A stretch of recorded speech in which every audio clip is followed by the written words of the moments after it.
Nananawagan ng ilang kongresista sa Senado na huwag madaliin ang desisyon sa impeachment case ni Vice President Sara Duterte.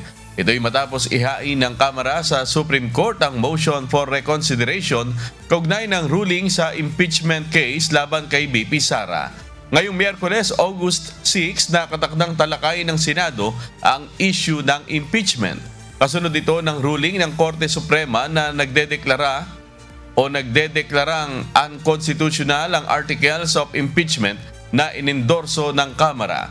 Ayon sa ilang kongresista, taong bayan ang talo sa agarang pagsasantabi ng kaso.